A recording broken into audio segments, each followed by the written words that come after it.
Nesse primeiro encontro vamos trazer o nosso parceiro Gilson Borgesan, especialista em contabilidade. Seja bem-vindo, Gilson. Obrigado, Renê, por estar aqui nesse podcast. Obrigado pelo convite. Vou falar um pouquinho de mim. Sou Gilson Borgesan, sou contador, sou pós-graduado em gestão de pessoas, ministro cursos na área de departamento pessoal e legislação trabalhista.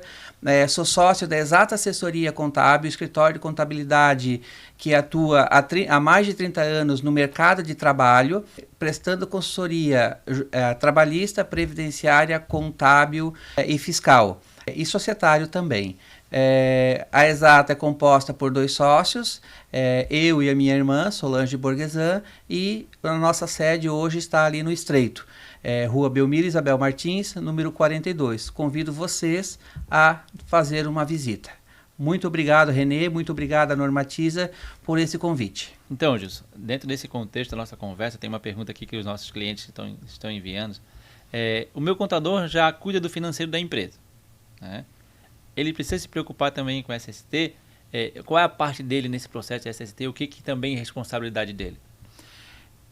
Renê, falar em SST e responsabilidade do contador é muito complexo. Por quê? Porque o contador ele não precisa conhecer das 35 NRs, mas ele tem que conhecer do que é necessário no dia a dia para a contratação dos seus trabalhadores. Então, sim, ele deve conhecer um pouco de SST, não se aprofundar no assunto, e ele sempre tem que ter uma boa empresa de saúde e segurança do trabalho.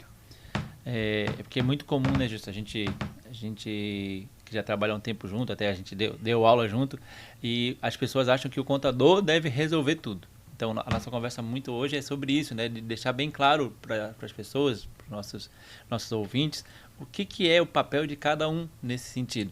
As pessoas acham que o contador vai resolver tudo. Eu já tive situações em que eu pedi documentos para ver e perguntei por que a empresa fazia isso, por que ela pagava insalubridade. A resposta foi essa: porque o contador mandou. Então, eles acham que o contador é responsável também por isso. E a gente sabe que, na maioria das vezes, não é o contador que tem que fazer isso, e nem ele que fez. A empresa instituiu uma nova atribuição para ele, né? E hoje até eu sei que tu já pratica isso, tu já deixa bem claro essa definição de atribuição de quem deve definir e quem deve fazer cada coisa. Existe também essa questão relacionada à segurança do trabalho e o contador, que é a parte do E-Social que surgiu recentemente. Eu falo recentemente, não foi ontem, né? Recentemente porque a gente fala de normas regulamentadoras que são de 1978. E também ficou essa questão: o meu contador vai fazer isso. Eu pergunto, você já faz desenvio de social? O meu contador deve fazer. A pessoa nunca sabe nem se faz ou se não faz. Em que sentido também o contador ele atende? O que é a atribuição dele? O que também tem situações que poderia até ser, né? É uma atribuição dele, mas que fica melhor às vezes a segurança do trabalho fazer, e coisas também que a segurança do trabalho poderia fazer que é a contabilidade, que é a empresa, que são os profissionais mais indicados para fazer esse tipo de serviço. Concorda com isso, Gilson? Sim, Renê. Na verdade, no nosso dia a dia, a gente tem que ter uma política bem clara. Quem é responsável por cada situação, entendeu? Eu não posso, ou o empresário, ele não pode ficar nessa dúvida de saber, isso quem vai fazer é meu contador, que é isso quem vai fazer é a minha saúde e segurança do trabalho. São 2 papéis bem importantes e que eu sempre falo e sempre comento que o empresário tem que ter essa definição bem clara. Quem é responsável por o quê? Então, trazendo para o E-Social, ele entrou em vigor em 2014, mas a cada tempo vem crescendo mais essa informação, essa necessidade. Sim, e nós enviamos um evento que é o evento de admissão, que é o evento 2220, tá? Que é o evento de admissão. E aí a parte de saúde e segurança de trabalho, quem tem que enviar é a parte da clínica de saúde e segurança de trabalho. Apesar de ter alguns escritórios de contabilidade que também está tudo certo, não tem problema nenhum, ele pega o atestado do cliente e ele envia para a saúde e segurança do trabalho. Então, a responsabilidade desse envio, neste caso específico, aí foi do escritório que assumiu esse risco. Eu, particularmente, prefiro trazer a responsabilidade do envio dos exames ou da responsabilidade de saúde e segurança do trabalho para a empresa especializada em saúde e segurança do trabalho. E só corrigindo, não são 35 NRs, são 38 NRs. E não tem nós, como os contadores, conhecer a fundo dessas 38 NRs, entendeu? Que são normas regulamentadoras. A gente já tem todo o outro arcabouço fiscal, tributário e da legislação trabalhista e previdenciária para a gente estar se aprofundando. Então, cada um tem que se aprofundar na sua área e tem que ser conhecedor da sua área. E aí volto a dizer, então, saúde e segurança do trabalho, na minha opinião, tem que ser de uma empresa de saúde e segurança do trabalho. E reforçar muito, gente, cuidado com saúde e segurança do trabalho, tá? Não é uma empresa, ou não deveria ser um serviço que todo ano, quando vence o seu contrato de prestação de serviço, você vai lá, faz uma cotação e pega a mais barata. Você tem que pegar a melhor, porque nós estamos tratando de vidas. E é um problema que a gente vai discutir um pouquinho mais na frente, Renê, é de passivo trabalhista. E a saúde e segurança do trabalho, ela tem um grande papel no passivo trabalhista. E que, na verdade, se eu ficar trocando todo ano de empresa de saúde e segurança do trabalho, quando der um problema trabalhista, qual das empresas vai resolver o teu problema? A atual ou aquela que você contratou há 30 anos atrás? É isso. Daí, buscar, eu entendo o que tu está falando, a gente já passou por isso. Aqui, buscar esse histórico fica difícil, né? Porque a gente tem que ter as próprias NRs, elas trazem um período em que essas documentações devem ser guardadas, que devem ser mantidas. Hoje, com a questão do e-social, que a gente fala que é a digitalização desses processos, isso aos poucos vai ficar mais a informação vai ficar mais garantida, fácil de buscar. Mas isso é importante mesmo, a gente tem que ter uma sequência, porque fazer gestão de segurança do trabalho é uma coisa que precisa ser contínua, né? Ela tem que ser melhorada, então tem que passar por um PDCA para saber se está funcionando, se tu fica trocando, até porque tem profissionais que pensam diferente, tá? Claro que todos eles devem seguir a base da norma, só que alguns profissionais têm um pouco mais de atenção em alguns pontos e outros não. A normatiza pensa de uma forma bem profunda que é onde isso vai resultar em problema para o cliente. Por que quando eu faço uma ficha de EPI simples, eu preciso fazer ela bem feita? A gente já falou isso aqui em outras conversas também. Porque lá num processo trabalhista, numa perícia de insalubridade, aquela ficha de EPI tão simples vai poder decidir o processo a favor ou contra o nosso cliente. Então, essa questão de segurança do trabalho, realmente ela precisa de uma atenção. E não é o contador a pessoa especializada nisso. Como não somos nós da Normatiza, a empresa certa para falar sobre RAT, sobre FAP. FAP a gente vai falar junto, depois a gente vai falar sobre isso, né? Que vai medir, então, o desempenho das empresas. Mas a ideia do nosso bate-papo de hoje, né, Gilson, é deixar claro para os nossos ouvintes aqui o que é o papel de cada um e como deve acontecer essa integração da segurança do trabalho com o pessoal da contabilidade. É muito comum, Renê, voltando ali um pouquinho da admissão, algumas funções chaves, digamos assim, que poderiam ter ou não insalubridade. Então é muito comum. Vamos trazer para dentro de um restaurante. A cozinheira tem que ganhar insalubridade. Tá, mas a cozinheira tem que ganhar insalubridade por quê? Porque ela tem que ganhar insalubridade porque ela trabalha, opera uma faca? A auxiliar de cozinha tem que ganhar insalubridade. Tem que ganhar insalubridade por quê? Isso. Porque opera alguns utensílios? Já não. Fica até ansioso essa fala, porque assim, eu chego lá e a pessoa está Mas é o que acontece para nós, Renê. Mas é o que acontece. É ansioso, é normal, mas é o que chega para mim. Ah, mas a minha empresa tem que ganhar, meu funcionário tem que ganhar insalubridade porque ele é cozinheiro. Porque na outra empresa ele era cozinheiro e ele ganhava. E aí, Renê? Então, aí cara, eu chego lá, vamos fazer a análise da empresa, como é que está funcionando hoje, como é que estão os programas, daí a gente pergunta, alguém da equipe recebe insalubridade? Daí a pessoa fala, aquele lá recebe, aquele lá também recebe. Por que recebe? Não sei. A contabilidade mandou a outra contabilidade pagava. Por que a outra contabilidade mandava? Porque alguém falou que tinha direito. Então essa questão ela é muito específica. Existe uma NR que trata sobre esse assunto de insalubridade, existe legislação específica, existe formas de avaliar isso, se é de uma forma qualitativa ou se é de uma forma quantitativa. No caso da cozinheira, na maioria dos casos vai ser por calor, e calor tem que ser medido. Então, essa semana aconteceu isso. Cheguei no nosso restaurante lá, a gente almoça e a dona do restaurante falou, a minha cozinheira aqui foi suspensa e a gente vai demitir, e ela já me ameaçou que ela tinha direito a receber insalubridade. Daí eu falei, e o laudo? Tem que saber. Tem laudo. A pessoa não sabe que tem um laudo. Então, o nosso objetivo também com essas conversas é deixar isso bem claro para os nossos ouvintes, que existe um documento certo para isso. Não é o contador que vai te dizer sim ou não.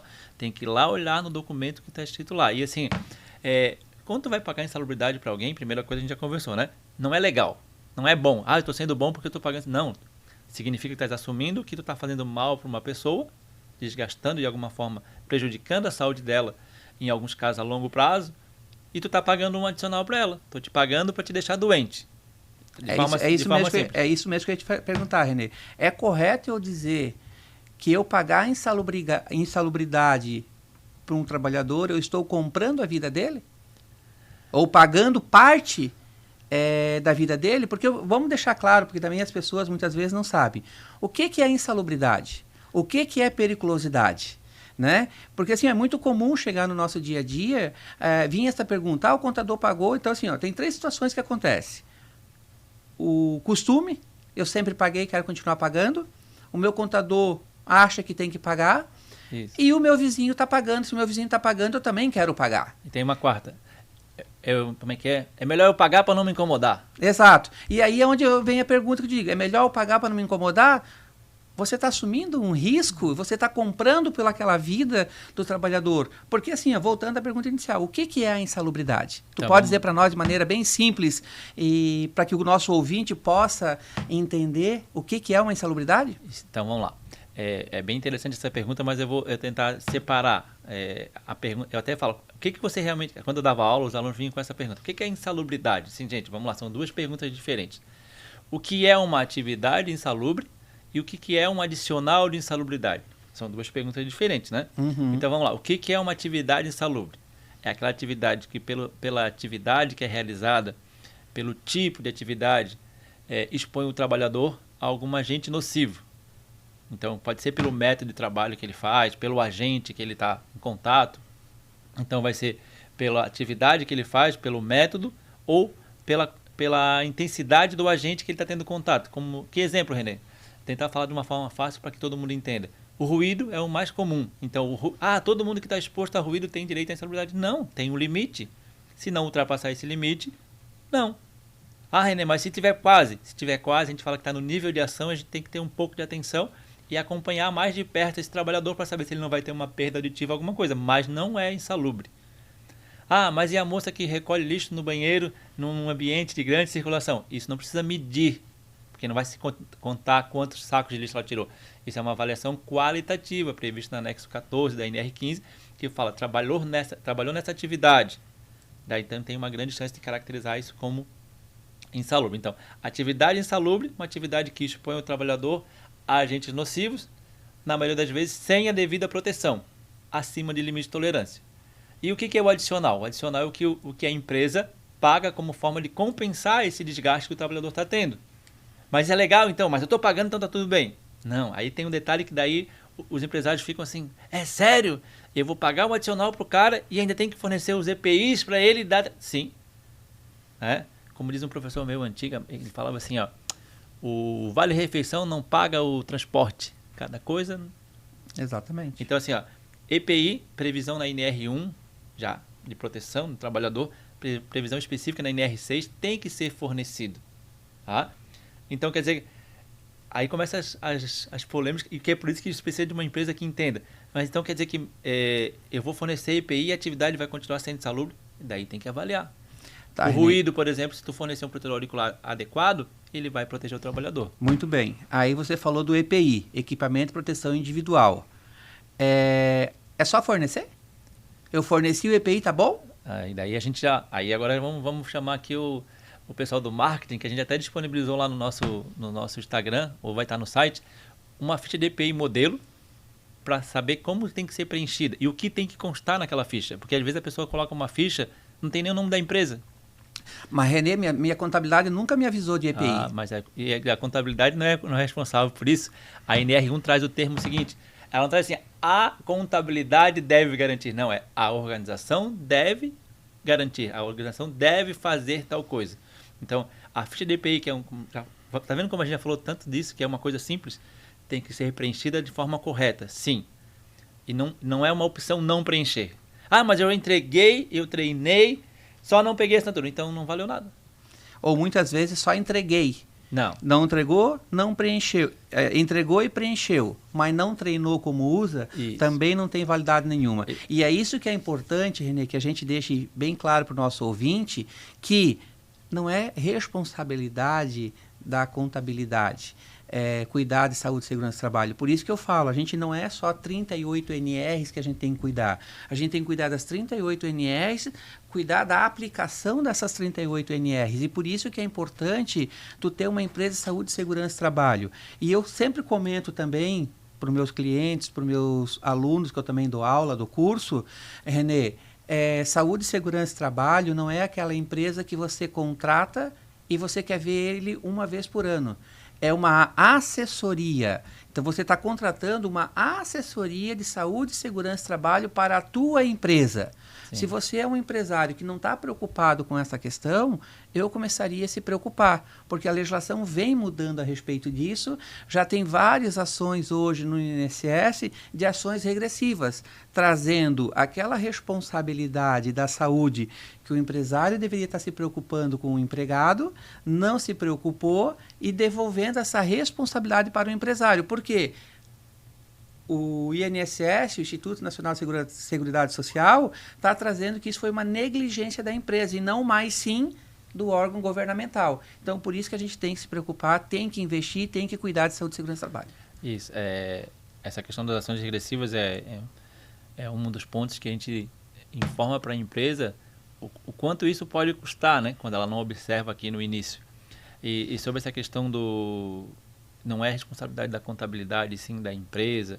Ela precisa fazer uma gestão ativa, acho que a gente pode usar esse termo, principalmente porque isso foi muito falado quando entrou o PGR, mudou a NR1, saiu o PPRA, o antigo, a gente fala que o falecido PPRA, entrou o PGR. E o que todos que estavam envolvidos falavam, inclusive o pessoal da escola do Ministério do Trabalho, que dá formação para quem quer entender um pouquinho melhor de NR, cara, o próprio Ministério do Trabalho, ele faz lives, ele faz formação, é só a pessoa ter o interesse, né? E o que se fala disso? Agora a gestão de segurança do trabalho ela tem que ser ativa, ela não pode ser um documento que tu guardou na gaveta e tu vai rever ele depois de um ano, ou aquelas empresas que ainda querem que seja a cada 2 anos, ela tem que ser uma coisa constante, tu tem que ir avaliando. E às vezes, mas então isso vai custar mais caro. Eu acho que não.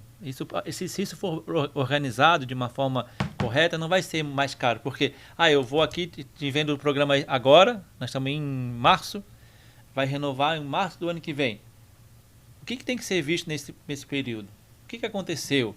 Eu vou deixar para ver tudo no final lá em fevereiro para renovar em março. Isso pode ser feito ao longo desses meses, né, que vão se passando, de uma forma organizada, que vai garantir um pouco mais de segurança jurídica também para a empresa, tá? Tem que ter um contato com a empresa de segurança do trabalho periodicamente, tem que tirar dúvida.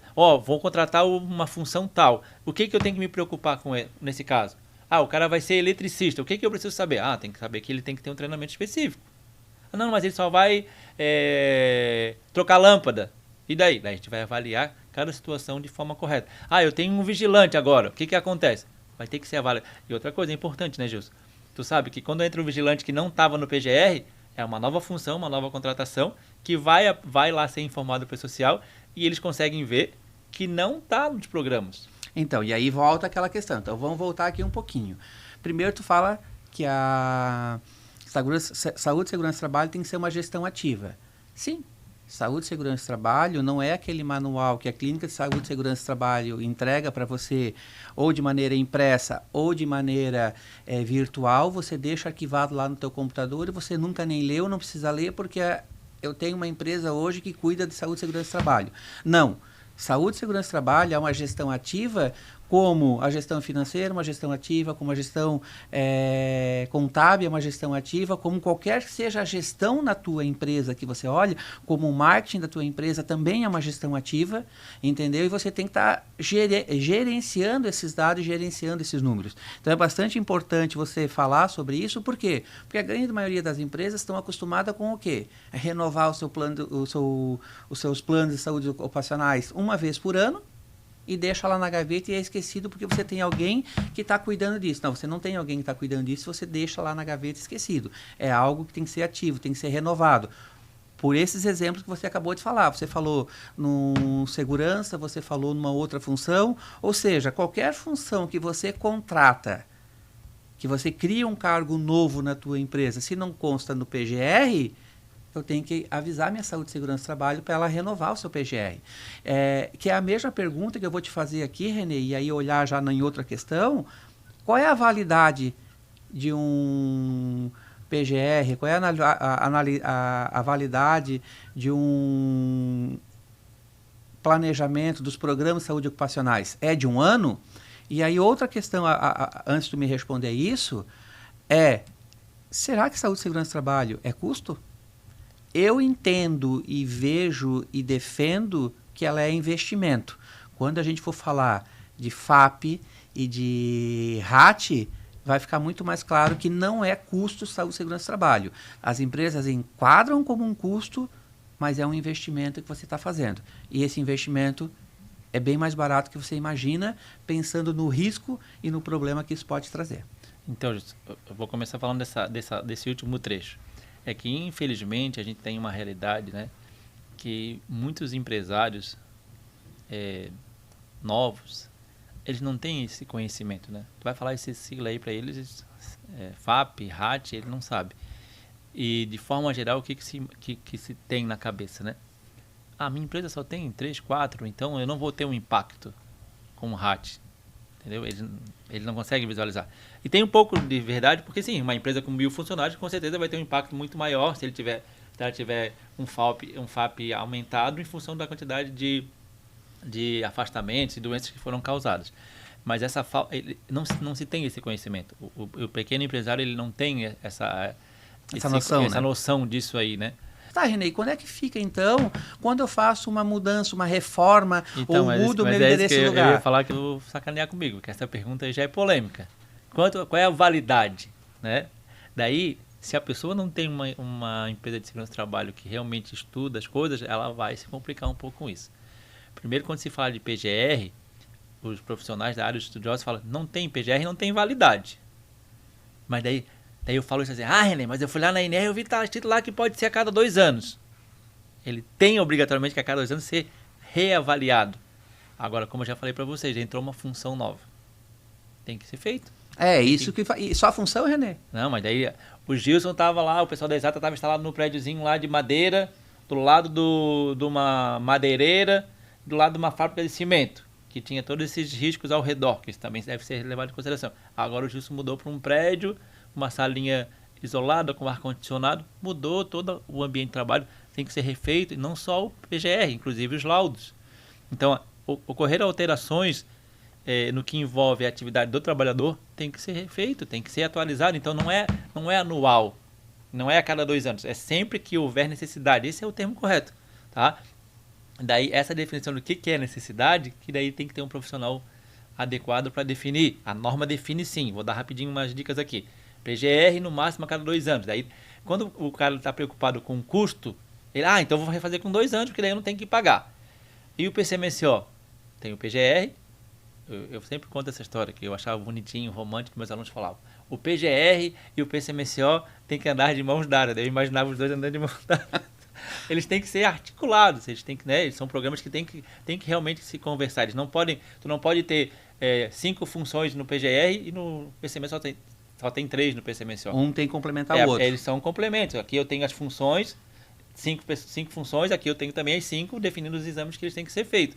Mas quando se fala de validade, aqui a gente já tem um probleminha para a maioria das empresas. A gente vai falar de forma genérica aqui, gente, porque assim, tem muitos detalhes que daí a gente chama que a gente, se tiver alguma dúvida, pode chamar. Existem as particularidades de cada atividade, porque de tem cada grau função. de risco. Então, é genérico, sim, mas tem que olhar a particularidade de cada um. E se a gente for ficar aqui falando da particularidade de cada um, René, a gente vai adentrar... É uma pós-graduação. Exatamente, não é mais um podcast, né? Isso, a gente tem então lá critérios que definem, por exemplo, que o PGR ele pode ser no máximo a cada 2 anos, ele tem a obrigação de ser revisto. Mas o PCMSO já é diferente, ele fala que tem que ter um relatório analítico, quer dizer o quê? Tem que analisar o que aconteceu, dos exames médicos que foram feitos, teve alteração, não teve. Então, tem essa obrigação. Então, tem que fazer anual, já casou pelo menos as 2 datas. Tem umas coisas que a gente tem que estar ligado nisso. E o laudo? E o laudo de insalubridade e o LTCAT? Lembrando que LTCAT, Previdência Social. Laudo de insalubridade, CLT e NR15. São fontes normativas diferentes, são leis diferentes. Mas o ideal é que, Se mudou o PGR, Gilson, mudou o ambiente, mudou os laudos também. Mas aí o laudo também tem uma norma específica, uma lei específica, que vai dizer de quanto em quanto tempo ele tem que ser feito. O LTCAD, por exemplo, se tu não mudou o ambiente de trabalho, não tem por que refazer. A gente ficou nessa sala aqui, nós trabalhamos 20 anos aqui, com o mesmo jeito que está aqui. Não mudou. Tá? Então não precisa refazer por isso. Então, e aí vem a segunda pergunta que tu falasse ali agora há pouco. Falamos em exames. Então, de regra geral, nós temos 5 exames, né? Admissional, periódico, mudança de função, retorno ao trabalho quando a pessoa está afastada pela Previdência Social e o demissional. Eu vou te perguntar, que é um que é muito usual e muito questionado nas empresas, é o de mudança de função. A pessoa acha que, por exemplo, hoje eu sou um auxiliar de escritório e eu fui para um auxiliar de financeiro. Eu preciso mudar, fazer o exame de mudança de função, ou eu saí de financeiro, de auxiliar de escritório e fui para auxiliar de RH, ou para o RH. Eu preciso fazer o exame de mudança de função? Então, tu pegou umas perguntas, eu acho que tu andasse pesquisando umas perguntas para dar polêmica aqui. Mas vamos lá, primeiro... Não é polêmica, Renê, é levar conhecimento para o nosso ouvinte, entendeu? Vamos lá, gente. Então é o seguinte, agora eu vou falar então aqui para vocês, ó. Primeiro, a própria gestão das normas de segurança do trabalho já tentou resolver essa situação aqui. Tanto que o nome do exame não é mais mudança de função, é mudança de risco. Então a resposta do Gilson já está aí, tá? Vamos lá, ele fala o seguinte, antigamente a gente é velho, né, cara? Antigamente era mudança de função, agora eles corrigiram, é mudança de risco. Então, se o cara trabalhava no administrativo, agora ele foi para o financeiro, ele continuou trabalhando na mesma sala, no mesmo ambiente, não precisa fazer exame. Aí vem a parte tua. Ah, mas agora como é que eu vou... essas duas pessoas, ele vai ganhar mais.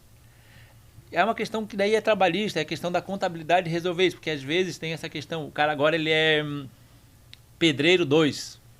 É plano de cargo e salário, porque o cara vai ganhar um pouco mais. Aí tem que usar essas questões para diferenciar, tá? Porque não mudou, ele não mudou de função. Ele tá com a mesma função, não mudou risco. Porém, ganhou outras atribuições, aumentou a sua responsabilidade e, consequentemente, ele tem que ganhar um pouco mais. Aí nós estamos chegando, gente, atenção nesse detalhe. Aí que a gente está chegando nas confusões que misturam contabilidade com segurança do trabalho. Uma coisa é a atribuição do cara, é plano de cargos e salários, é quanto ele ganha.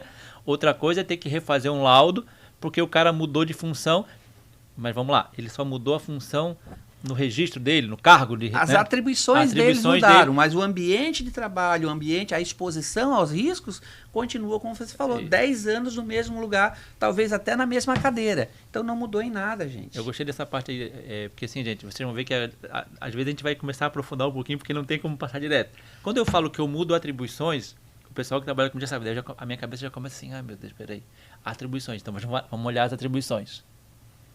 O que pode acontecer que daí muda essa teoria? Ah, tá. A Jéssica trabalhava aqui. Daí ela fazia a parte administrativa, usava o computador e não sei o quê. Agora ela foi para o financeiro. Daí no financeiro, ela está usando o carro para visitar os clientes. Ah, daí ela passa lá no posto e ela mesma abastece o carro, porque ela é amiga do dono do posto. Daí nós já mudamos as coisas. Daí teve mudança de quê? De risco. Então, mas daí, inconsequentemente, já que tu quer criar polêmica, então vamos criar polêmica. Renê. Ó, gente, tá começando a briga aqui, ó. Segurança, por favor, fica na porta, pronto. Renê, então não vou mudar de função. Eu só vou mudar ele de posto de trabalho e ele vai ficar na mesma função. Então eu tenho alguém que faz apontamento de produção num ambiente X, tá? Que até então ele não tem exposição nenhuma ao risco de saúde, a não ser o ergonômico, e eu vou deslocar ele de trabalho, vou colocar ele para um outro posto de trabalho, tá? E ele vai continuar sendo apontador de produção, digamos assim, controlador de produção. Porém, eu mudei o posto de trabalho. Preciso fazer o exame médico de mudança de função? Se não houve nenhuma mudança de função? Daí, como é que eu saio dessa enrascada, né? Eu falei assim, teve mudança de risco? Aí cabe à empresa que vai avaliar lá na segurança do trabalho quais são as exposições que ele tem nesse outro risco. Mas ele não... Entendam, gente, não mudei de função, mudei de posto de trabalho. E aí eu tenho que analisar quais são os riscos que tem depois do trabalho. E pode ser que talvez mude sim, talvez tenha uma insalubridade, pode ser que não. É esse cuidado que tem que ter, e assim, ó, pelo menos a gente na normativa tenta ser assim. Ah, mas tu vai me cobrar para ir lá falar assim? Não, só me pergunta, mas me dá as informações corretas, tá? A gente precisa entender. Exatamente. Em ambiente, o ambiente não tem nenhum tipo de máquina diferente, é tudo. A gente consegue ter uma avaliação disso e poder te orientar da melhor forma, e daí tu vai lá com a contabilidade e define como que vai ser feito esse processo. Se vai mudar a mas tu função. concorda, René, que muitas vezes o empresário, ele só lembra do contador quando dá o problema, ele só lembra da saúde e segurança do trabalho quando deu o problema. Na hora de fazer, por isso que a gente está falando, desmistificando um pouquinho essa história, que saúde e segurança do trabalho eu não tenho que ver ela uma vez por ano. Sim. É algo de gestão. Então, aquele documento, aqueles programas que tu acabou de falar, que eles devem ser feito uma gestão ativa, é isso que nós estamos falando. Eu estou tirando um trabalhador de um posto e vou botar ele para outro posto. Eu não preciso de uma visita da minha empresa de saúde e segurança do trabalho, mas eu preciso, no mínimo, uma ligação. Olha só, eu vou mudar um trabalhador de um posto e vou mudar para um outro. Olha, o meu auxiliar financeiro, meu auxiliar administrativo fazia isso. A partir de agora, ele vai utilizar o carro. Muda alguma coisa para mim? Sim. Então, é isso que a gente precisa do empresário, é que ele faça essa consulta antes de fazer a mudança e não após fazer, porque após ter feito, muitas vezes gera custo. E se ele tivesse feito antes, muitas vezes não teria o custo, porque a gente poderia orientar ele de uma outra forma, fazer de forma que ele minimizasse ou reduzisse esse custo, né? Sim, essa parte de comunicação que tu falou é importantíssima. Normalmente só se pergunta depois, né? A gente também trabalha muito com construção civil, né? Projeto de canteiro, essas coisas, e muitas vezes a pessoa fala assim, tem que vir aqui para atualizar o projeto. Como assim? Não, a gente já mudou. Não, primeiro faz o projeto, daí tu executa. E a gente tem esse problema, realmente falta entender que tem uma ordem correta. Nesse sentido, Justo, tem um ponto bem importante que a gente tinha que falar também, que eu vejo que a contabilidade muitas vezes recebe essa demanda e essa atribuição que não pertence, mas quando eu falo assim, eu sei que é porque no passado as contabilidades, elas como é que eu posso falar o termo certo? Elas Na verdade, René, assim, se apropriavam, é a palavra certa, dessas coisas que não era dela. Por exemplo, processo trabalhista com perícia. Hoje em dia estou recebendo muito contato de advogado, de contador, para elaborar quesitos, para acompanhar perícias. Mas um tempo atrás o cara achava que o contador que ia resolver isso tudo. Mas é isso que a gente, aos poucos, vem desmistificando no dia a dia. Mas o contador, ele era contador, era advogado, ele é médico, ele é técnico de saúde no trabalho, ele é engenheiro, psicólogo. Ele é tudo, é psicólogo. Não, gente, cada um a sua área. Entendeu? O contador, ele pode te auxiliar, ele tem o conhecimento, mas é assim, saúde no trabalho, procura uma empresa especializada. Jurídico, procura uma empresa especializada. Processos trabalhistas, o que acontece geralmente, Renê?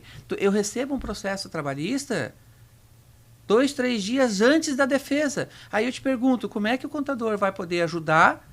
Como é que o advogado vai poder montar uma defesa coerente e com segurança para ele, se nem deu tempo hábil? Porque quando a gente fala em processos trabalhistas, nós já estamos falando de mais ou menos um prazo de 15 dias.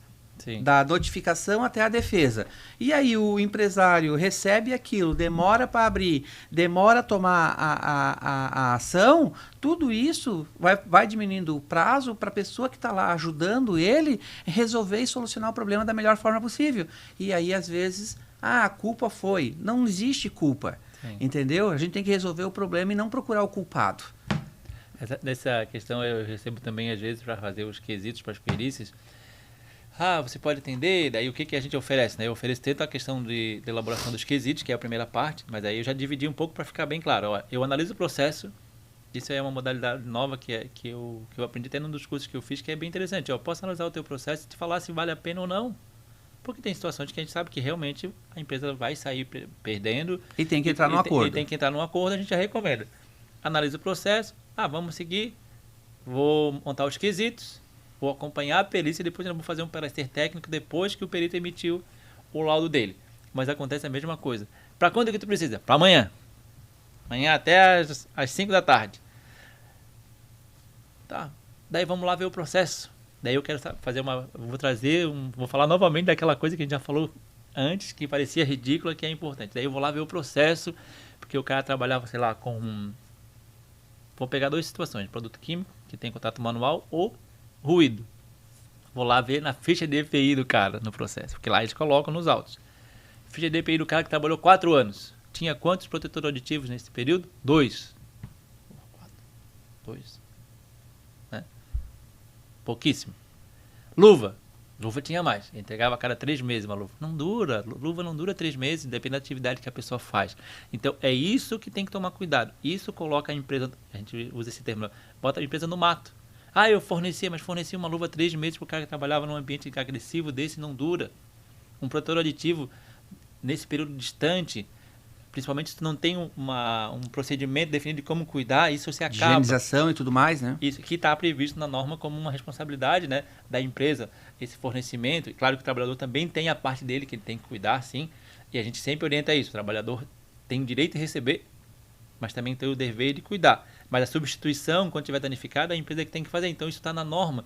Então manda o processo para a gente fazer, mas nunca viu esses detalhes importantes de uma ficha de EPI bem preenchida. Tá vendo lá no começo onde isso vai pegar? Então, a gente também tem esse cuidado de... A perícia e essa elaboração desses processos é muito interessante, que a gente começa a confirmar tudo aquilo que a gente falou, que realmente era necessário e que muitas vezes a empresa não deu atenção ou achava que não precisava de alguém para fazer isso. Hoje, nas nossas propostas que a gente encaminha para alguns clientes, inclusive de obra, a gente coloca sobre isso. A gente vai olhar os documentos, mas por que olhar documentos se vocês são de obra? Não, mas que a gente precisa olhar os documentos, inclusive dos terceiros. Por quê? Exatamente. O cara colocou um trabalhador lá na obra e daqui a pouco o trabalhador saiu, processou quem? A empreiteira e a construtora. E daí quem que vai ter que dar satisfação? Eu tive um processo aí de uma empresa grande que eu acompanhei mais de 10 perícias, porque o empreiteiro, os ex-funcionários do empreiteiro, eles processaram em massa a empreiteira, e a construtora teve que ir junto dar satisfação.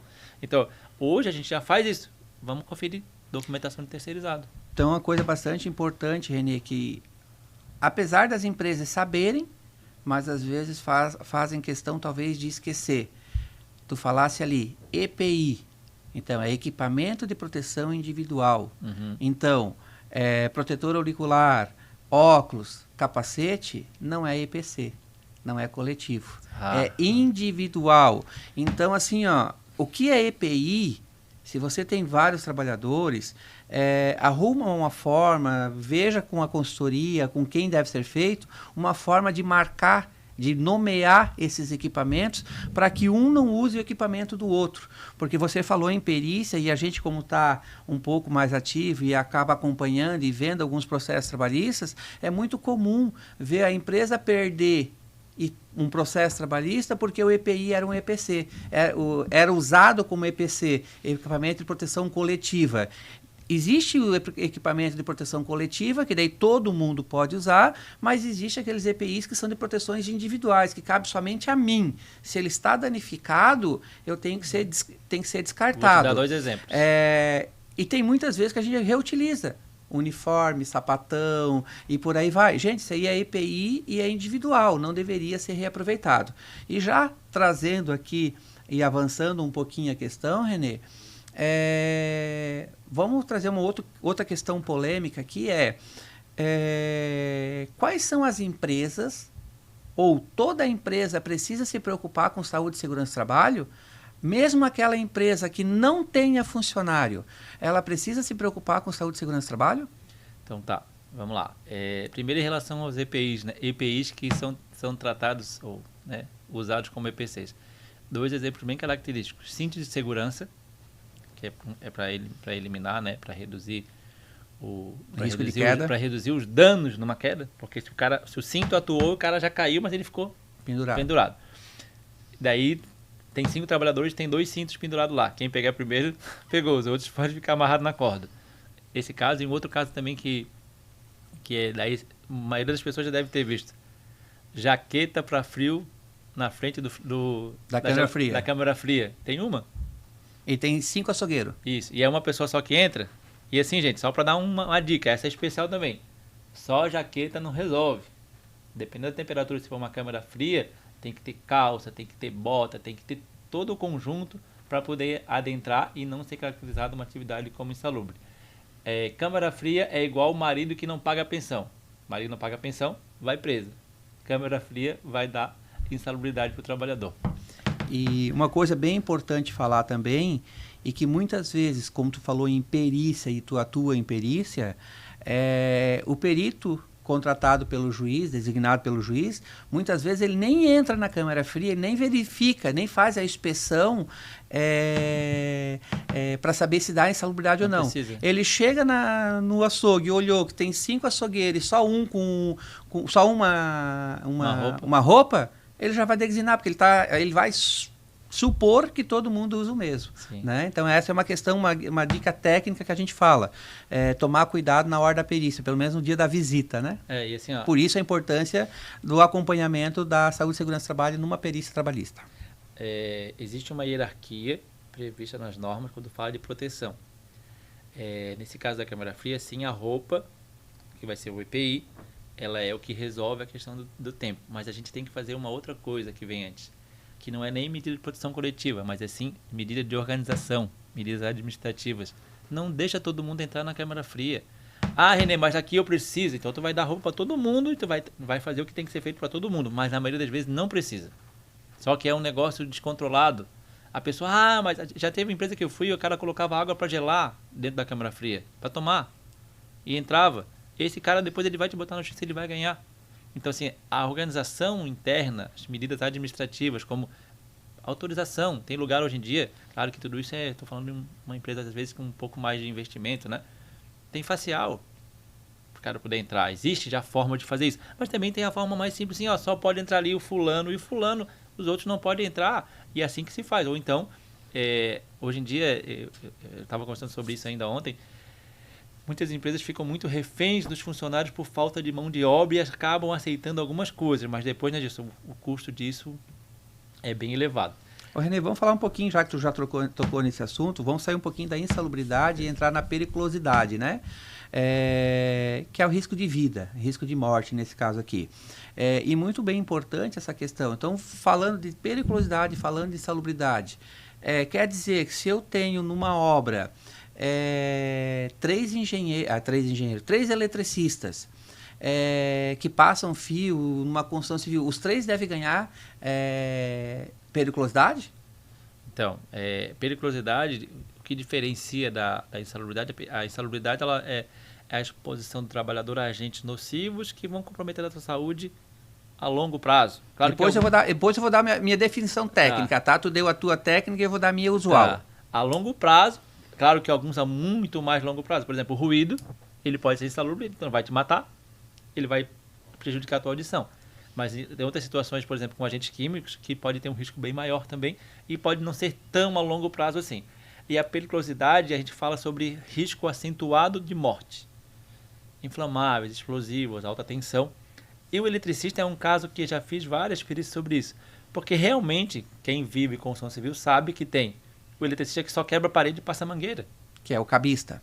O cara que vai passar. E tem o cara que vai fazer as instalações dos quadros. Só que nesse meio tem muito detalhezinho lá na NR, que fala da NR 16, que fala sobre periculosidade, as classificações das atividades que se caracterizam como periculosa.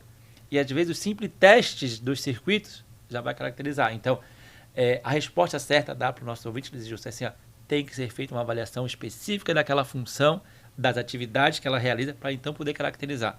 Porque assim, o cara daí ele fala assim, eu só passo, quebra a parede e passa a mangueira.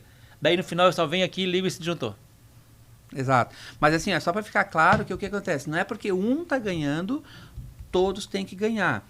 Tem que ser feito esse monitoramento. Porque tanto a insalubridade quanto a periculosidade, eu pago quando eu coloco o trabalhador à exposição. Se o trabalhador não estiver na exposição, tanto a insalubridade quanto a periculosidade pode ser retirado se tiver uma previsão lá nos laudos.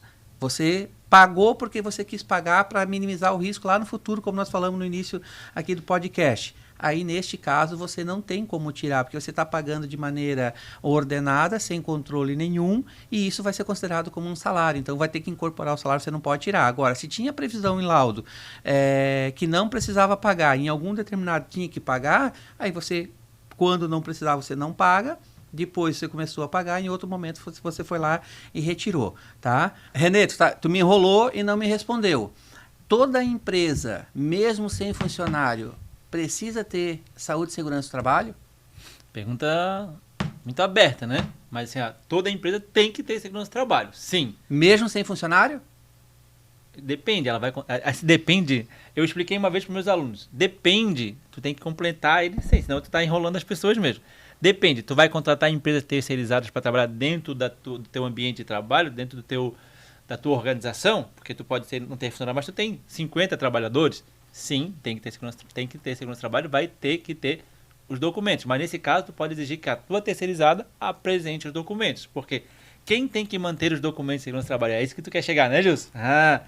Quem tem funcionário registrado. Se tu não tem funcionário, não tem, porque tu tem um PGR e um PCMSO. O PCMSO vai definir exames médicos. Para quem? Não tem funcionário. Mas tu terceiriza a tua mão de obra. Então, todas as tuas empresas que tu contratares, tu vai ter que exigir, porque daí é bem interessante essa relação, porque assim, a partir do momento que tu contrata um terceiro e coloca dentro da tua empresa, tu assume esse risco. Então, eu lembro até como é que vem a multa num caso de descumprimento. Deixou de exigir do terceirizado que o mesmo realizasse os exames médicos dos seus trabalhadores, ou deixou de exigir dos seus terceirizados que apresentasse o PGR referente às atividades realizadas na empresa. Então, sim, todas as empresas devem fazer segurança do trabalho, mas cada uma vai se adaptar ou fazer da forma que cabe à sua realidade. Se eu tenho funcionários próprios, e daí tem outro, a gente vai aqui, a gente fica... Muitas empresas não querem ter esse trabalho, né? Então eles querem terceirizar tudo. Aí tem um grande erro, né? Não de terceirizar com esse intuito de eu não vou fazer mais, não tem que mais me preocupar com segurança do trabalho, agora o meu terceirizado, a minha empreiteira faz tudo. Não. Por isso que se fala de precarização da segurança do trabalho. Muitas empresas, não são todas, tem empresas que terceirizam, contratam empreiteiros, terceirizados bons, responsáveis, sim, mas acontece muito isso. Porque tu sabe, né, Gilson? Eu vou contratar uma terceirizada, depois vem a quarteirizada, daí chega lá no Joãozinho, que não tem nem uniforme. Aí a gente começa a ter problemas sérios, porque como é que a gente vai cobrar do Joãozinho? Porque o Joãozinho, falando agora...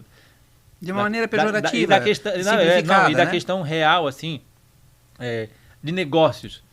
O Joãozinho vai ganhar nada, porque o terceirizado já ganhou alguma coisa, o quarteirizado ganhou. Quando chega no Joãozinho, às vezes ele não tem condições nem de comprar um uniforme. Tá? Então essa é a realidade. Então todas as empresas sim devem fazer segurança do trabalho. Se ela deve ou não possuir programas PGR, PCMSO, aí vai analisar pontualmente se ela tem 100 funcionários ou não. Daí é o caso que a gente vai falar também agora já sobre os MEIs. O MEI ele é sozinho? É sobre isso que podemos falar agora, né, Gilson? Exato, mas era justamente isso que eu estava querendo tendenciar. Tu vai querer defender os MEIs agora que MEI não precisa. Para tentar pegar tu pelo pulo do gato, assim. Quando eu falei toda empresa tem que terceirizar, tem que ter saúde e segurança do trabalho, eu estou chegando nesse caminho que você quis. A terceirização, a quarteirização e chegamos, inclusive, no trabalhador sem registro. E daí... Entendeu? Chegamos no trabalhador sem registro, porque daí chegou a fiscalização, viu que aquele trabalhador está sem registro. A responsabilidade é de quem? Até então você não tinha nenhum trabalhador. Aí o juiz foi lá e determinou que, como ele estava sem registro... Fiscal. O fiscal vai dizer que não é do terceirizado, e sim o risco é do contratante. E aí você está com uma empresa que não tinha funcionário próprio, todo o teu funcionário era terceirizado, e por uma decisão judicial, o juiz mandou você contratar um trabalhador e aí você está sem segurança do trabalho. E aí pode vir um montão de multa. Por quê? Porque você não tem nenhum programa de saúde. Então, assim, muitas vezes... Virou uma bola de neve esse negócio. Se você não tem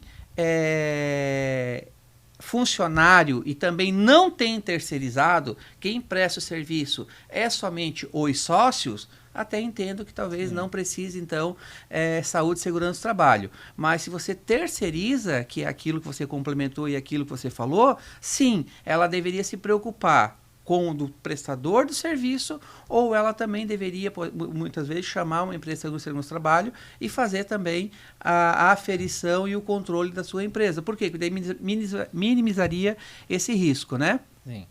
E quando você falou ali do MEI, Renê, a gente tem que entender que na construção civil, é descaracterizada a pessoa do MEI, muitas vezes, e é levado como a sua pessoa física, né? Então, o MEI, quando a gente fala MEI, é uma forma simplificada de tributação e que muitas vezes a personalidade jurídica do MEI se confunde com a da pessoa física.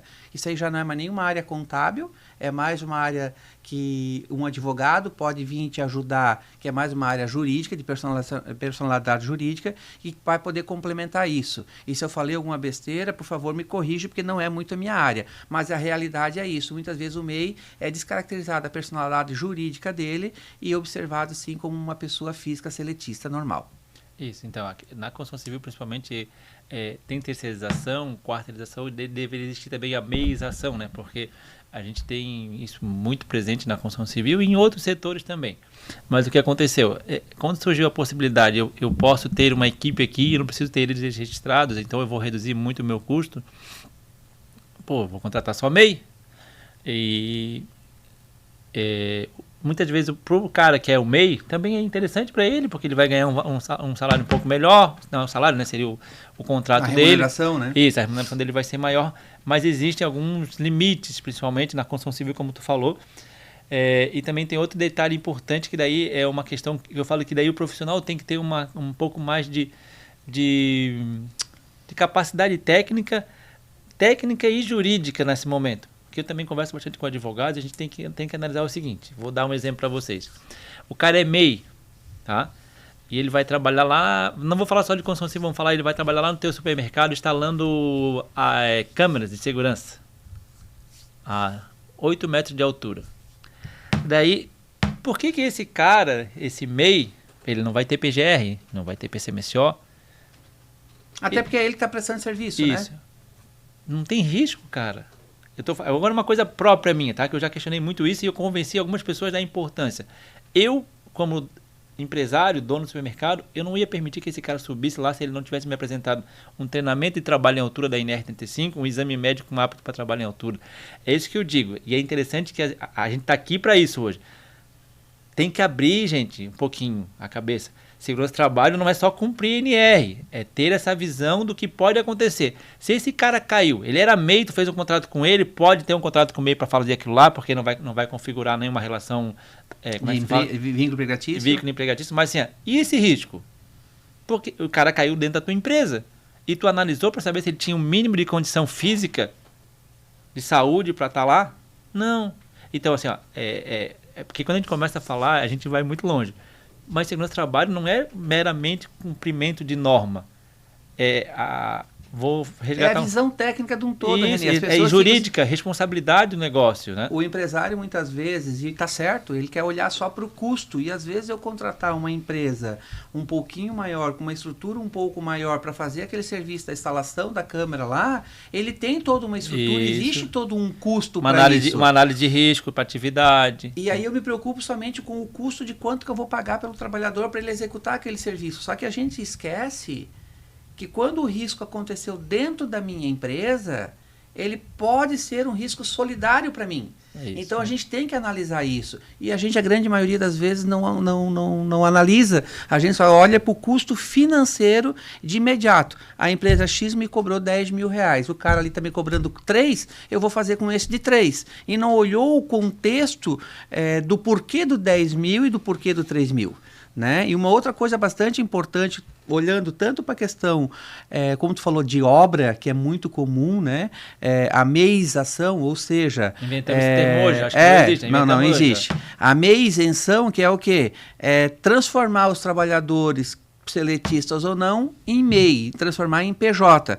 Gente, no departamento pessoal, na área jurídica, a gente gosta muito de 4 siglas. Eu vou falar ela de maneira bem simples para vocês poderem entender.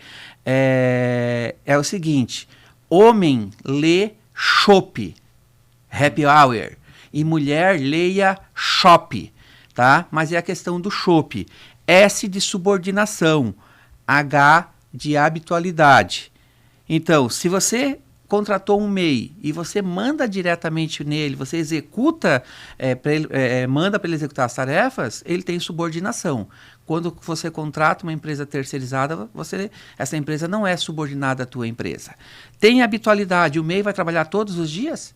Cumpre horário e tudo mais? Sim. Então ele é funcionário. Onerosidade, mediante o pagamento. E outro, pessoalidade. Tendo essas 4 letrinhas que eu falei, homem lê chopp e mulher lê shopping. Entendeu? Aí neste caso, que é SHOP, tendo esses 2, 3 situações, ele tem um vínculo empregatício. Como é que é o S? S de subordinação. Tá. H de habitualidade. O de onerosidade. E P de pessoalidade. Então vamos trazer um exemplo prático para você. Renê, você hoje é saúde, segurança e trabalho de uma obra. Tem como você vir reclamar vínculo empregatício para essa construtora na qual você presta assessoria jurídica, assessoria de saúde, segurança e trabalho para essa empresa? Não, não tem. Porque você não tem subordinação, você tem habitualidade. Você, no teu contrato, diz que todos os dias você tem que passar na obra. Você passa na obra, mas não tem dia fixo, não tem horário fixo. Você passa a hora que você quiser na obra. Você tem onerosidade? Sim, você tem um contrato de prestação de serviço na qual ele paga o teu honorário mediante uma nota fiscal, como está previsto no teu contrato, até o dia 10. Mas muitas vezes o MEI eles colocam lá no dia 5. Dia 5, quinto dia útil, a gente paga quem?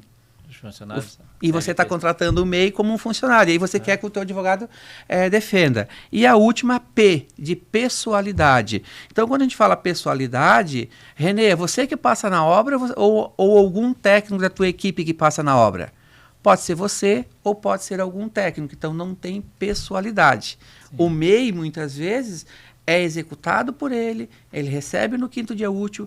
Todos os dias ele cumpre jornada, ele só não bate ponto, mas tem que chegar a cumprir a jornada e tem a subordinação. Então, neste caso, esse MEI, ele é um funcionário da construtora, um funcionário da empreiteira, enfim, daquela pessoa que está... então, tem que tomar muito cuidado com a questão do MEI. Tá? É algo que está bastante em alta, muitas empresas estão transformando funcionários em MEI, isso é crime, a legislação não permite fazer isso. Agora, se você está contratando de fora, é um risco um pouquinho menor e dá para analisar essa questão. Agora, transformar um funcionário em MEI é crime, é sonegação de imposto, né? Tá, então essa questão assim, ó, quando eu teve uma obra que teve fiscalização e o fiscal do Ministério do Trabalho exigiu que contratassem, registrassem o trabalhador porque ele era MEI. Principalmente numa função em que o cara está todo dia na obra. Você falou aí da habitualidade, por exemplo, o cara é pedreiro vai todo dia. Mas uma das formas que não caracterizaria e seria daí legalmente correto, se o cara trabalha em diversos locais diferentes na mesma semana, ele não vai todo... empreitada, talvez, Renê. Sim. Vamos lá, voltamos ao fio. Ao cara eletricista que fazia fio. Então, ok, eu faço o primeiro andar, o cara da cerâmica, lá o cara do pedreiro está construindo, ok, liberou para fazer a parte elétrica, daí o cara vem lá, faz a parte elétrica. Aí o cara começa o segundo andar, o eletricista já foi trabalhar em outras obras e tudo mais. Quando tiver liberado o segundo andar, talvez eu poderia novamente contratar essa empresa para ele vir executar a parte elétrica do segundo andar, e assim sucessivamente. Então ele vai todos os dias, mas talvez durante uma semana só. Então a gente fez um contrato de empreitada. Então eu vou te empreitar por andares. Sim. Então não é um contrato contínuo, né? Sim, e assim, tem atividades, até a gente analisou isso naquele período lá, tem atividades que combinam com isso. Esse caso, o encanador. Exato. O azulejista também pode ser. O eletricista, entendeu? Tem algumas situações que mas tem outras que não tem como. O servente da obra não tem como, o cara que tem que estar direto ali. Vou reforçar uma coisa. Construção civil, grau de risco 3 no mínimo, não tem como um cara que ser MEI, principalmente nos nossos canteiros, sem documentação. Então, inclusive a questão do PGR, porque normalmente esses caras que são MEI, eles têm sempre um funcionário, porque o MEI pode ter um funcionário, né, Gilson? Então, se ele já tem um funcionário, ele já tem a obrigação de ter PGR. Porque assim, ó, eu falo outra coisa que eu também inventei. MEI tem superpoderes? Não tem. Não tem, então ele tem que saúde, ele tem que se cuidar, ele tem que fazer exame médico, tem que fazer treinamento, não é? O cara é MEI, então ele não vai cair, ele não vai passar mal, ele não vai ficar surdo. Não, gente, não tem nada a ver. Tá? Então, existem construtoras e a minha opinião é que eu concordo com isso. Exige, inclusive, do cara que vai lá sozinho. Daí nós estamos falando daquilo que eu te falei, é um pouco mais, bem lembrado. lá, quando a gente começa a estudar segurança do trabalho, a gente vai ver que as NRs, elas são o quê? O mínimo que a empresa deve fazer. Então, se for seguir lá, não preciso do programa para MEI. É o mínimo. Mas eu, como contratante, eu posso te exigir, senão eu não te contrato, eu contrato outro. Então, eu dou essa dica para as empresas que realmente querem fazer um negócio 120% garantido, porque assim, se o cara já fez o treinamento, se ele tem um programa, entendeu? Se ele fez o exame médico, eu tenho mais tranquilidade de botar o cara para trabalhar aqui. Agora eu não sei nem quem é o cara, de onde é que ele veio, ele é MEI, eu não sei, não tenho relação nenhuma, só vou pagar para ele, não tenho cuidado nenhum, é muito perigoso isso. E uma dica de ouro para vocês, ouvintes que estão aqui nos acompanhando. 3 coisas primordial que deveria ser feito. Primeiro, um contrato. Faça um contrato, chama o jurídico, faça um contrato de prestação de serviço. E ali nesse contrato de prestação de serviço, elenquem que obrigatoriamente o MEI tem que ter conta pessoa jurídica, tem que fazer a emissão de nota mensal e mandar mensalmente o pagamento do seu DAS-MEI. Porque se acontecer algum acidente, Renê, com esse profissional na obra, ele nem amparado pela Previdência Social ele vai estar, porque ele não está em dia com a sua contribuição previdenciária. E aí a gente volta a falar da responsabilidade do empresário junto a esse contrato mal feito, mal gerenciado. E aí a gente começa a sair procurando culpado. O meu jurídico não avisou, o meu contador não me avisou, a minha saúde e segurança do trabalho não avisou. E não é responsabilidade nenhum dessas 3 obras, dessas 3 áreas, e sim daquela pessoa que contrata e que faz todo mês o pagamento. Porque pagamento deve estar condicionado ao pagamento do imposto. Então eu posso exigir que a pessoa, além de mandar só a nota, me mande também a comprovação. Tem que exigir, não é pode. Tem que exigir. Porque assim, Renê, claro que ficaria subentendido que o pagamento dos recolhimentos dos teus impostos é teu, certo? Só que se você não paga os impostos, quem é que assumir o risco subsidiário dessa situação? O dono da obra. Voltando na terceirização, não só do MEI, uma construtora hoje também deve estar lá no seu contrato de trabalho que todo mês a pessoa deve colocar o quê? Mandar lá o documento do FGTS, a RE, designando quais foram todos os trabalhadores que trabalharam naquela obra. Para quê? Para que o recolhimento do INSS vá para aquela obra quando ele está pensando lá no finalzinho da regularização da sua obra. Então, tem que ter recolhimento de previdência. Então, a empresa terceirizada numa construção civil, principalmente, tem que mandar mensalmente a relação de trabalhadores, nota fiscal e o comprovante do pagamento dos impostos. Sim. Porque senão você, construtora, pode assumir esse risco subsidiário. Você pode correr o risco de responder por um processo. E aí você, claro que através do teu contrato, você vai conseguir muitas vezes se defender, mas se incomodou. Coisa que você talvez não precisaria nem ter se incomodado, se você tivesse cuidado desse detalhe, que é cobrar os impostos. Tá? Muito bom essa colocação. Então, gente, essa é a relação que a gente tem aqui, contabilidade. Vocês viram que tem assuntos que é bem da contabilidade, tem assuntos que é muito mais da segurança do trabalho, mas que deve existir sim essa relação, essa troca de conhecimentos entre as áreas, esse apoio, né? Porque muitas vezes eu não sei a parte da contabilidade e é importante que eu entenda alguma parte do processo para fazer com que as duas coisas consigam junto, né, atender da melhor forma o cliente que a gente tem lá, o nosso cliente, seja da construção civil, seja do supermercado, seja de qualquer área que tenha uma relação, tenha uma necessidade de cumprir a parte de segurança do trabalho. Porque a parte contábil, né, a parte trabalhista, a parte de recursos humanos, isso já é mais comum porque sempre existiu, nunca teve. Agora, como está na moda essa parte, está na moda, é estranho falar, né?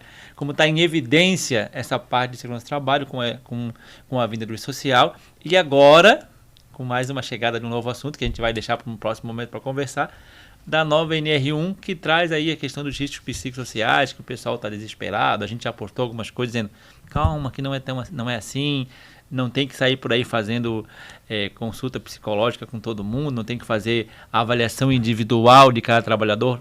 É um pouquinho antes, se começa de uma forma mais avaliando o ambiente. Isso já está previsto na nossa regulamentação, nossas normas regulamentadoras já faz algum tempo, está dentro do PGR, mas já existia isso antes na análise ergonômica, também na AEP, então a gente tem que tomar cuidado com isso. Então a importância de ter essa conversa e também compartilhar isso com os nossos ouvintes, para que eles entendam o papel de cada um, mas também a importância de ter empresas qualificadas para dar esse suporte, para dar essa assessoria no dia a dia, nessas áreas que são tão importantes, tanto a contabilidade como a segurança do trabalho. Vamos deixar o contato, Gilson, aí para o pessoal. Renê, eu quero falar um pouquinho a respeito dessa NR1. Como todas as áreas, tem as áreas polêmicas. Uhum. E o empresário, muitas vezes, é aquele empresário do Instagram. Ele viu alguém falar no Instagram e nesse meio tempo alguém lançou o gatilho de venda e você sai comprando e sai desesperado por uma coisa que talvez ninguém te avisou e você nunca viu falado. Aqui é a importância, Renê, de ter uma assessoria, seja ela contábil, seja ela jurídica e seja ela também importante na saúde e segurança do trabalho. Então, se você está em dúvida sobre a NR1, quando que ela entra, o que é obrigatório, o que ela não é obrigatório, ligue para a tua contabilidade, que ela vai te indicar, procura a tua saúde e segurança do trabalho e vai dizer, é lá que vai te informar qual é a obrigatoriedade, quem vai fazer, como fazer e quando deve ser feito. Porque existe aí um meados de quando que ele entra em validade ou não, que já era para ter entrado, foi prorrogado e talvez vai ser prorrogado de novo. E já então, entrando já na reta final, Renê, vou deixar aqui o meu contato, né? Se vocês precisarem entrar em contato, então eu sou o Gilson Borgesan, da Exata Assessoria Contábil, sou contador e também sou professor na área trabalhista e previdenciária. Por favor, entre em contato com a gente, que será um prazer atendê-lo e tentar esclarecer possíveis dúvidas que possam surgir. Então, gente, bem legal, né, o nosso podcast, começando aqui com uma participação especial do Gilson. A gente já se conhece há um tempo das salas de aula, a gente já teve algumas turmas em comum e esse é o primeiro de vários que a gente vai fazer agora na sequência, sempre trazendo algum tema interessante que possa contribuir de verdade para o seu dia a dia lá na empresa, para que você entenda de uma forma mais efetiva realmente essas obrigações e como cumpri-las, né? Com quem contar, como deve ser, como é o jeito certo de conduzir essas questões relacionadas à segurança do trabalho. Espero que vocês tenham gostado. Podem mandar aí as dúvidas para a gente através do nosso Instagram também. Pergunta lá, a gente vai abrir já até está aberto também lá, né, Jéssica, nossa caixinha para perguntas, que a gente com certeza vai dar as respostas para vocês e aguardamos vocês aí no nosso próximo encontro.